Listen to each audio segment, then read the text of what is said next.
Divine, beautiful beings of love and light, welcome to my channel. My name is Daniel. In today's video, we are going to talk about quantum biology, quantum health, and some very important new information, cutting edge science that has really taken off in the last 5 years.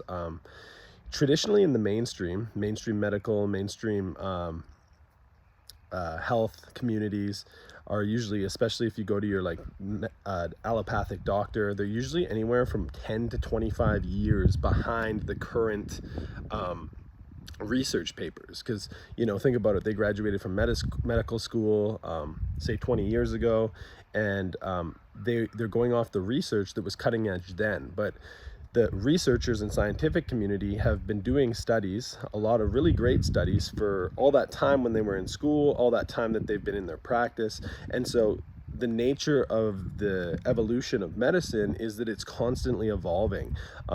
What's really interesting is, just as in the church and in religious communities right now, just how we're moving out of the old structure age into understanding oneness and non-duality and the now age. And we're leaving behind separation theology and we're moving into quantum oneness.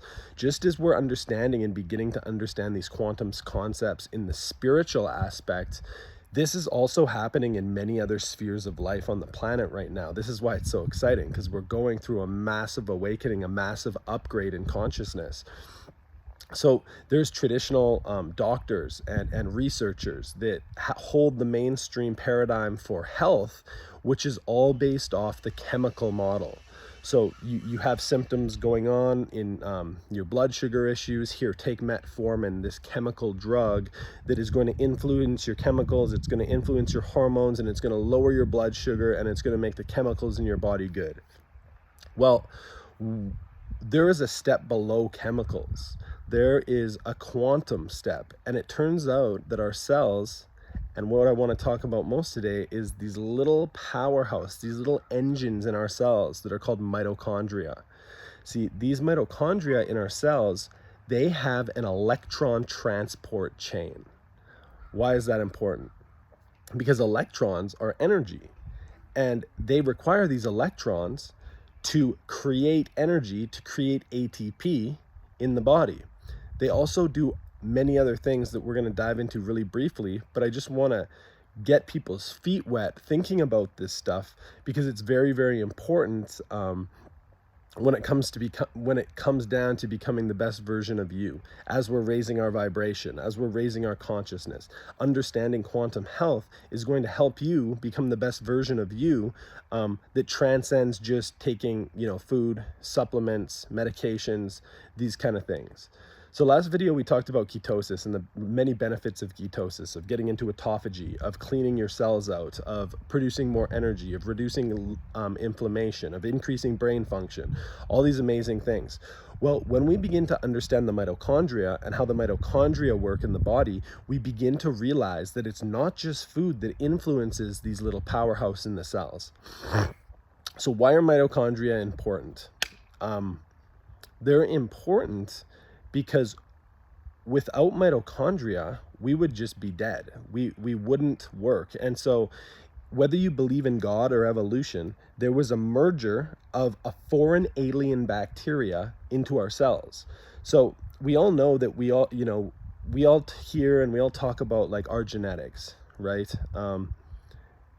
My genetics is Daniel Somerville. Your genetics is whoever you are. The genes that you got from your mom and your dad.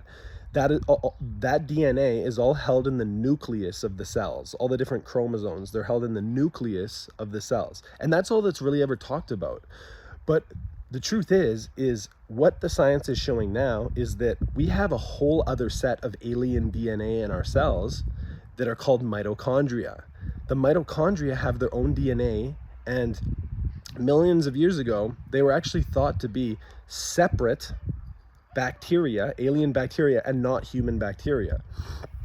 And so the story goes that there was a merger, whether you believe in evolution or God. God created us with this mitochondrial DNA merging with our human DNA. So the mitochondria were really great at sensing their environment, but they didn't have much protection. They weren't very strong. But they were great sensors of the environment, and they had making energy down. They knew how to make energy, and they were very, very productive as that. Whereas our cellular structure was very resistant to the environment. We were very strong, and so there was benefits for both. And so there was a merger where we were going to take the mitochondria in, provide a cellular structure to protect them, and they were going to provide energy to our entire bodies and to our cells. And so it's like these two roles came together and they merged together, where now we use this alien bacteria, which is actually called prokaryotes. So mitochondria are prokaryote bacteria, which is not human bacteria. We're eukaryotes. Okay, so this ancient alien prokaryote bacteria merged with our eukaryote bacteria, or God put us together, however, whatever you believe in. They came together, and now it's clear to see that the mitochondria are one of the main, most important things in the cell. Why are they important? And how has the medical industry missed this? Well, when we go to the doctor, the current medical model is all based on anatomy. If you are having problems with your brain, you go to a neurologist. If you're having problems with your heart, you go to a cardiologist. And have problems with your teeth or mouth, you go to a dentist, a completely different type of doctor, right? And so all of these doctors have their own specialty, but we've never walked into a dental clinic without, our teeth have never walked into a dental clinic without themselves. We've never gone into a heart doctor without our full body and just been like, here's my heart, it's sick. So what's largely been missed in our model of health and reality is that we are an interconnected, systemic human being. We are a human being that is much bigger than the sum of the parts. We're bigger than our brain. We're bigger than our lungs. We're bigger than our organs. We're bigger than our endocrine system. We're bigger than all of the systems and the heart and everything put together. And we're all in this amazing living quantum ecosystem. So in the model, when I went to school and I learned chemistry and biology, we were taught that photosynthesis in plants or cellular respiration in our bodies was just a sum of kind of random chemical reactions. And there was different like puzzle pieces that kind of fit together, and these different enzymes had a certain shape and they would fit perfectly into these receptors and everything like that. And see, that is only half of the truth and half of the story. The reality is that scientists and researchers now know that all of the functioning in our body is actually a highly orchestrated, coherent, harmonic flow of energy. It's all held together by quantum reactions and quantum information, and it starts in the mitochondria. So when you go into the doctor and you're like, hey, I have something going on, I have heart disease, right? Or I have brain disease, or there's something going on with one of my major organs. They're going to start looking at those organs, and then they're going to diagnose you with something and maybe put you on a blood pressure medication or put you on some sort of drug, because they're treating the symptom based off the problem that they're seeing in that organ. Well, what doctors we haven't realized yet globally, or maybe some doctors have that are on the cutting edge of this, but we have put trillions and trillions of dollars into cancer research, into heart disease research, into diabetes research, and yet there's no cure for any of these. Why is that? Because we cannot find the cure in our DNA. We have been putting 99.9% of all that money into researching the genetics and the nucleus of our own DNA, of the human eukaryote DNA. But the answer is actually found in the mitochondrial prokaryote DNA. Okay, so when you go in and a doctor looks and they're like, okay, yeah, your heart and your brain and your lungs, and they take an MRI of you and they see your body. But then say the patient dies on the table, and then they look and they take an MRI of you, and it's like, oh yeah, they still have a heart, they still have a brain, they still have all the exact same anatomy as they did when they came in before they died. But what's the difference? They don't have the spirit animating them. They don't have energy animating their cells. They don't have a functional system anymore. Why? What's the difference between the dead person and the living person? There's no energy animating their body. Okay, so what is responsible for energy production? This is where it comes all down to the mitochondria. the mitochondria are responsible for energy production. What if all of the trillions of dollars that we've been putting into cancer research, we need to put into mitochondrial research, and we need to study the quantum effects and how the electron transport system works in the mitochondria? Why? Because that is the foundation of life. Energy is the foundation of life. Everything starts with energy. Everything starts and ends with energy. And so this is why it's so important to understand the mitochondria, because the mitochondria is the engine of your cells. Just like the car, when it's off in the garage and not on, and until you turn that key and turn it on and it starts up, it provides energy to move those wheels down the street. Same with the mitochondria. If your mitochondria are sluggish or aren't working well, you're not going to have energy. You're not going to be able to get out of bed. And what happens, we'll use the heart for example, when your heart stops producing enough energy, well, you get a heart arrhythmia. Your heart stops beating properly. It stops flowing the blood as well. And you start to have signs of heart disease and aging. This is all an aging issue. This is all an energetic aging issue, in the aging of the engines in the different organs of our body. So now let's talk about what we can do to strengthen our mitochondria. Well, let me use this example. The whole nutrition community has been so focused on eating food. Eat better food, eat organic, cut out all the processed food, cut out all the sugar, do this and do that, and conform to this diet, and even keto and or vegan or whatever you think a healthy diet is. And you know what? That's great, and I'm all for that, but that's only one piece of this puzzle of divine health, of becoming the best that we can be. Why is that? Because imagine your car is, you put premium gas in your car, premium fuel, right? But your engine is all caked up and there's a bunch of oil in your spark plugs, and your spark plugs are all gunked up and stuff, and you turn the key and your engine won't turn over and you can't turn it on. When you eat really, really great food, it's like you're putting the premium gas in your car, but guess what? The engine can't turn on to burn the gas, because the engine is the actual problem. The powerhouse of the cell is the actual problem. So that's why so many people are eating their most healthiest diet and they're doing that, but the engines of their car aren't working that well, so they still have struggles losing weight. They still have problems in different areas. They still have the same aches and pains and disease forming in their bodies. It's because it's a mitochondrial issue that has never been talked about or studied. And so this has been the story of my life, because you know, in my early years, in my teens, when I went through a party phase, I really destroyed my genes and my health. And that's another study of science that I'll briefly touch on, is we are not doomed with the genetics that we are given or the diagnosis that we're given. Science shows, the study of epigenetics means the changing of genetics, that every breath we take, every meditation we do, every time we get out in sunlight, every time we get into the ground, every time we eat a healthy meal, we're literally changing the expression of our genes on a moment-to-moment basis. And so when we start to string together doing the right things consistently over time, then we can really begin to heal, but we have to be able to heal and charge the mitochondria. Okay, so how do we heal and charge the mitochondria? Number one, the mitochondria run on energy and electron transport system, so we got to get out into the sun. Okay, we need to get out into the sun. I'm just going to list a couple things that we can do, but I want to talk mainly about sunlight today. So we got to get out into the sun. The sun will charge our mitochondria. We need to get into the cold. The cold will charge our mitochondria. We need to get our feet onto the ground. Why?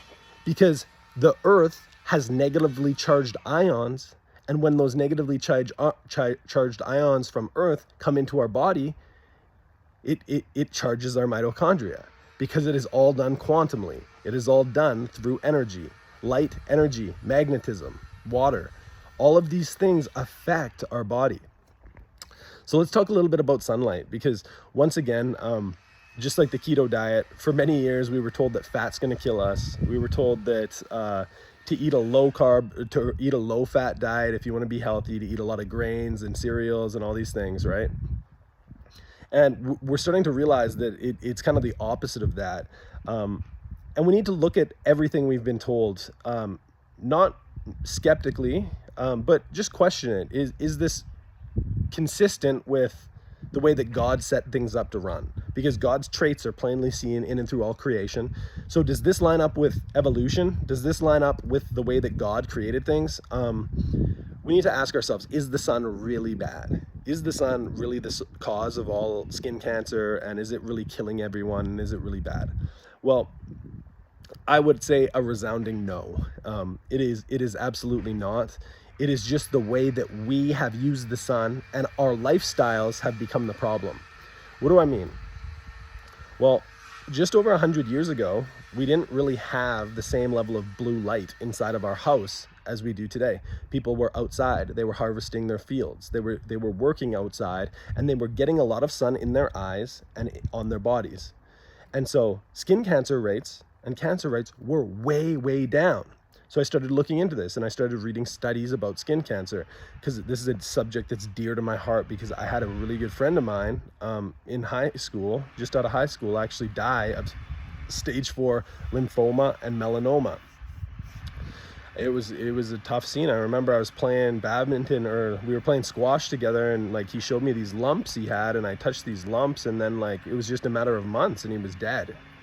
And it really shook us all up. And so we all thought that, you know, and many people still do this, the sun like is the most terrible thing, and it causes skin cancer. But what I found in these studies really blew my mind. I found that 95% of people who have lymphoma actually are vitamin D deficient. How's that possible? See, vitamin D comes from the sun. Yeah, we can take pills, but when we get vitamin D from the sun, it literally hits our skin, and there's remote chemical reactions that happen, and it's responsible for over 200 processes in the body, from teeth and bone density to your immune system to different brain functions to sleep. Vitamin D has a huge role in sleep. It has a huge role in feeling good, in your hormones. Vitamin D actually is a hormone. And so what's so interesting is that these people that are getting skin cancer and stuff, they actually are vitamin D deficient. Right? So let's talk about sunburning first, because that's the obvious thing we need to get off the table. Look, the reason why we're getting sunburnt so much is because we have access to traveling that we would never have done before. So one reason is me living in Canada here, or anybody living in Canada or a high north latitude. In the middle of winter, they'll fly down to Mexico or Phoenix, the snowbirds, they'll go down and they'll get burnt. They'll get burnt to hell as soon as they get there, because they're just moving from the middle of winter with no preconditioned tan, or their skin is not preconditioned at all, and they're just going out and they're putting sunscreen on with all these chemicals in it that are actually getting baked into your skin and making your skin worse, and they're blocking you from producing vitamin D. Or you're just going right out into the sun and you're getting burnt, and that's causing inflammation in the skin, because you're eating a really, really high carb, crappy diet that's high in inflammation, and the sun is coming down and reacting with that in your skin, and you're getting burnt. And so there's many factors. This is how sunlight and diet come together. And if we think about it now, the sun has been providing life. So it's been giving photonic energy to the plants. The plants are using that for photosynthesis. They're taking our carbon dioxide and they're making that into oxygen. And the plants are thriving under the sun. We have evolved, animal life has evolved under the sun for millions and millions of years. Is it possible that the sun isn't bad, but really it has become a hazard to us because of our modern lifestyles of living inside, out of the light, underneath blue light, artificial, terrible blue light for us? So the sun, when you shine, like if I was to hold a crystal up right now, here, a prism, the prism would be receiving the sunlight and it would be shining through, and we would see the colors of the rainbow, Roy G. Biff. Red, orange, yellow, green, blue, indigo, violet. Okay, so that would be coming through, and all those colors line up with the visible light spectrum, and they line up with the chakras in our body. Light is responsible for charging the energy centers in our body. Sunlight is responsible for giving us the quantum information that we need to be able to thrive in life. So every time we go out under the sun, we're receiving a nutritional, photonic, multivitamin from nature that is helping charge our mitochondria, because the sunlight actually comes in and it does something to the water in our cells, which is the fourth phase of water. The water in our cells isn't just like water that we would get in a bottle or out of a tap. The water in our cells is actually something called exclusion zone water. Why is that important? Exclusion zone water is the fourth phase of water. It's not a liquid, solid, or a gas. It's a different special type of water that bathes our cells, that creates the perfect environment for electromagnetic forces to happen. Our cells are actually electromagnets. And within that water, it has this exclusion zone where it separates when we get into the sun, and it creates a stronger battery in our cells. So if we're not getting into the sun, we're not getting that exclusion zone water separated. We're not getting the mitochondria charged in our body, and the batteries in our cells, the powerhouse in our cells, aren't working very well. Okay? So the mitochondria are the engine of our cells, but they're also like a magnet. Okay? They're also a magnet that pulls the nutrients in and through your body. They siphon the nutrients all in and through your body. And this sounds crazy, but they have shown now that fetuses developing in the womb, which are really, really interesting, before the heart is beating, fully formed and beating, the blood is circulating through the blood vessels without the heart beating. How is that possible? We thought that the heart was just a pump, pumping the blood through the body. The heart's not a pump. That's a secondary function that it has. First and foremost, the heart is the biggest electromagnetic organ your body has. And the mitochondria in your heart and the sensory neurites in your heart are actually pushing the blood through your body to give the nutrients to all of the cells. And this is done through electromagnetics. This is done through quantum forces.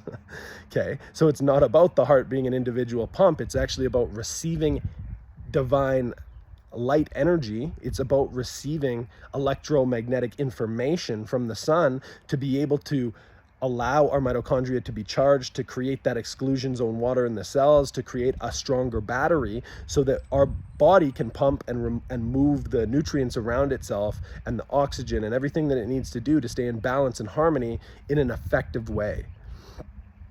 Okay, so this is why sun is so important. So just like somebody who's eating, you can be malnourished from the sun. It's called malillumination. Malilluminated. Just like you're malnourished, say you just eat McDonald's every day for a year, you're going to be very malnourished. You're going to get sick. Well, guess what? We're having the same issues from the sun because we're not getting outside, and we're just getting synthetic, man-made blue light. It's just like a fast food of light. We're underneath these blue lights. We're putting screens into our eyes every single day that are just jacking up our circadian rhythms. And I'm going to talk about that in a second, because sleep is very important and connected to all of this as well. Because sleep is where your body truly repairs itself. It truly grows. It truly cleans itself. If you're not sleeping deep and if you're not sleeping well because you're not getting the right cues from the environment, from the sun, then you are breeding disease and you're breeding sickness, and nobody's telling you this, and they're just telling you to eat healthier. But really, the sun is just as important as what we're eating, because it gives us the information to be able to run the right programs. So what's a very practical recommendation? How do you get the sun? So number one, you got to get up early in the morning and watch the sun rise. Okay, this is going to do two things. It's going to set your circadian rhythm, because how your eyes are an extension of your brain. When your eyes go back, they crisscross and they attach to your pituitary and your pineal gland, which are the two master glands in your body responsible for pretty much all hormone production. They talk to your thyroid, they talk to your adrenals, they talk to everything to release hormones in the right way. Specifically, the pineal gland releases something called serotonin and melatonin.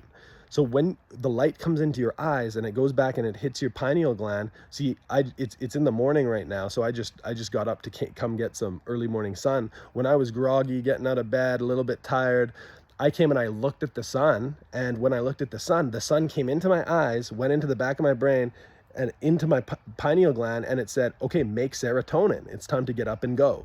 So it makes serotonin, it helps you get up and go, helps you feel good. It sets your circadian rhythm. It is programming the clock in your brain to tell you what time it is, so that you can be in alignment and in synchronicity with nature. with all that is. Okay, and so this is actually in itself a spiritual thing, because it is helping you come into alignment with creation, and God's traits are plainly seen and known in and through all creation. So when you do this, you're getting the right chemicals, you're getting the clock set in your brain at the right place, and you're getting the right chemicals and the right hormones flowing through your body so that you can live optimally. Then when you start to go to bed at night, if you turn off all your screens, you turn off your overhead lights, you watch the sun set, it starts to go down again. It starts to release less blue light and more red light, and the red light is calming. It tells you that it's time to go to sleep. The sun gets dark, there's an absence of light for an hour or 2 hours, and all of a sudden your brain starts making melatonin. Melatonin helps you go to sleep. So everything to do, the sun is signaling all of the master hormones in your body of what you are to do as far as sleep and wake cycles. And sleep wake cycles and circadian rhythm is basically the foundation of all the other hormones in your body. So when you have that messed up, if you're a night owl, if you're watching different stuff at night, if you're watching screens and TV at night without blue blocking glasses, because you can buy blue blocking glasses that will block the harmful frequencies of light that help a lot. I've been wearing blue blocking glasses for about 3 or 4 years now, and they help tremendously. We turn off all our overhead lights after the sun sets or an hour before, and we have red lights in our house after hours now, because we know the importance of setting up our circadian rhythms in a way where we're not going to be screwed up. So this is essential for healing. This is essential for balancing your body. So what if, this sounds like a crazy claim, but what if the root of all of disease isn't to do so much with the food and stuff we've been putting in our body, with the toxins in the environment, with the genetics that we were dealt from our parents, but what if it's to do with literally our environment?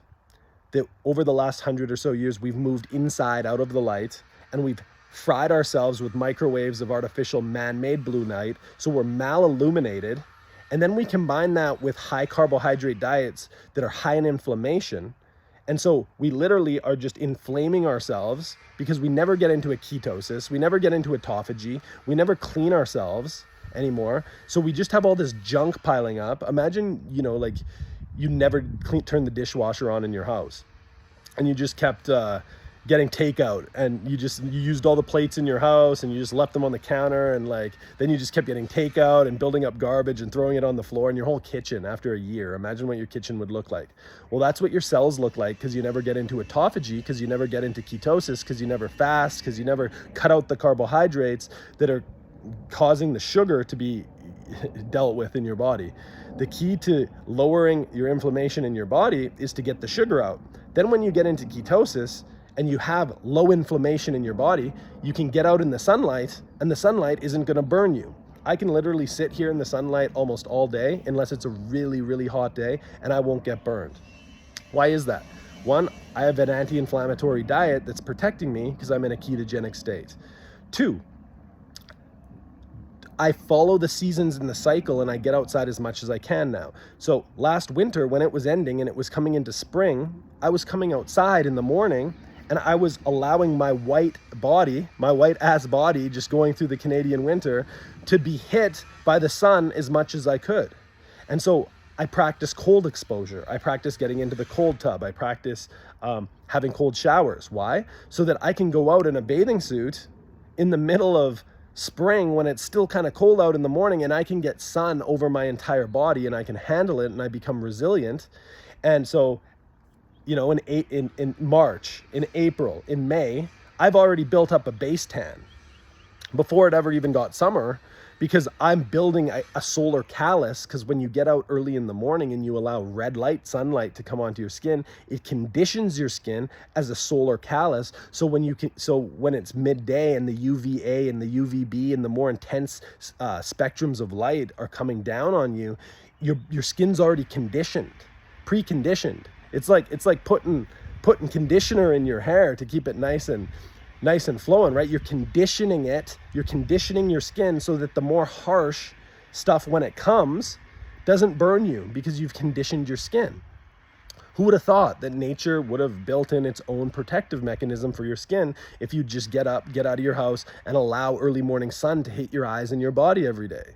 It quantumly conditions you so that you're able to handle the higher vibrational frequencies of the ultraviolet light in the midday so it won't burn you. So throughout the different seasons of, January, February, March, April, May, June, July, all of the seasonal months, the sun is changing in its latitude and it's changing in the frequencies it's giving you.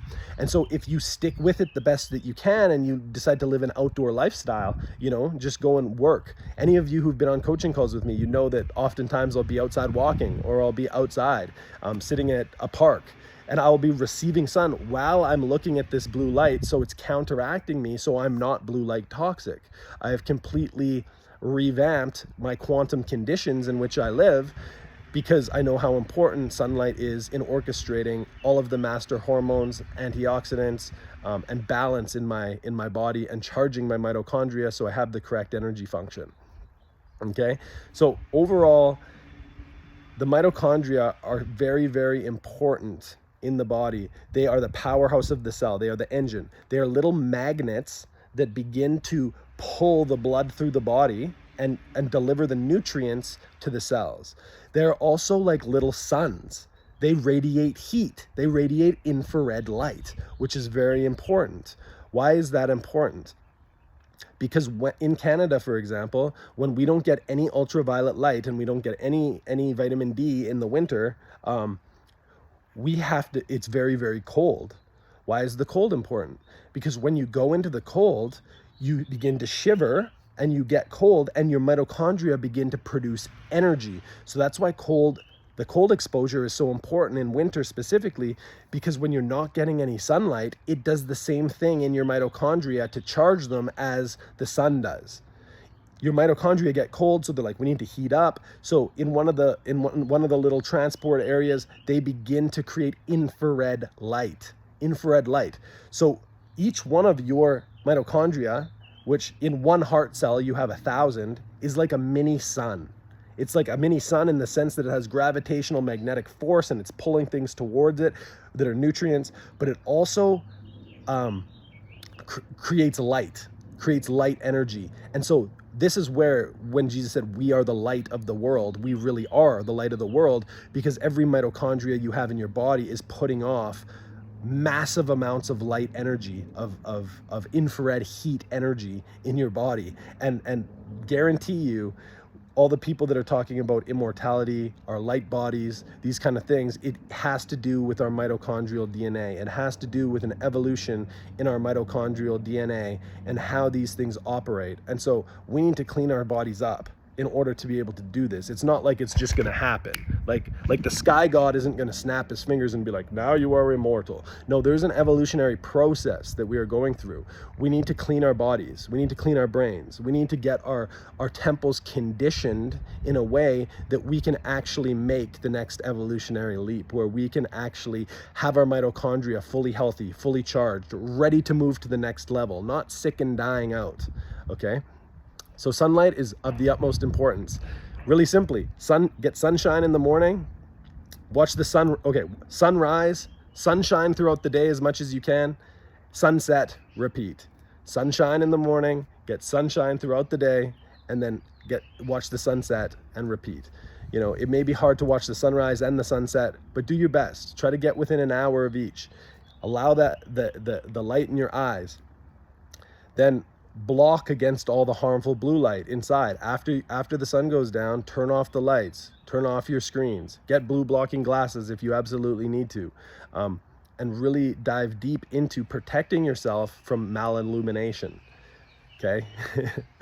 It is a bit of a lifestyle shift, but it's absolutely worth it, especially when you combine it together with a low carb, high fat ketogenic diet to allow your body to get into autophagy, to lower the inflammation so that you can actually handle the sun. This is why they say tanning beds are so terrible. They've done studies, tanning beds cause cancer. Well, actually, when people go in there in a ketogenic state, in a low inflammatory state, there's no risk of skin cancer. Your body, they're actually good for you, because in the middle of winter, your body's extracting the UVA and UVB from them, and it's charging your mitochondria in a way that's very helpful, and it can combat seasonal depressive disorder, all of these things, because you're not getting it from the sun. And so if you can get it from an artificial place in the winter, it's even better. That's why we've got like a little vitamin D lamp that we use at home that has UVA and UVB. And it helps us out in the winter because it'll help charge our cells more than it would if we didn't have it. But there are many things that we can do to charge our mitochondria. They're all free. That's why nobody's talking about this. Get in the sun.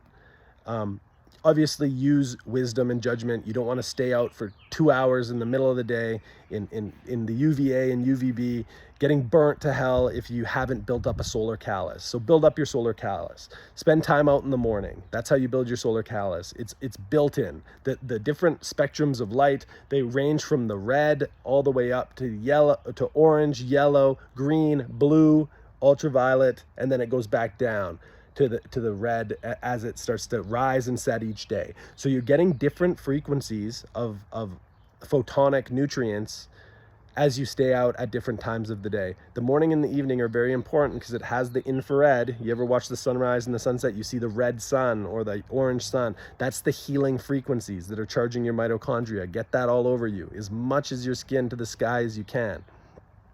And you're going to notice big differences in your life. You're going to notice energy going up. You're going to notice that you're sleeping better. You're going to notice that you're feeling less inflamed. You're going to notice that skin conditions that you had are starting to go away. This isn't new science, to be honest. This is Nobel Peace Prize work given in the 1800s for doctors in England who would put their patients into the sun and cure them of rickets, vitamin D deficiency, cure them of different ailments that they had by just putting them out into the sun, because they knew that the sun was actually curing them. And now all this time later, we're realizing why. It's because of the energy production in the mitochondria, that it actually has a crucial, a very important role in charging our cells. And so I'm just wondering, is there anything else that's pertinent to say about this?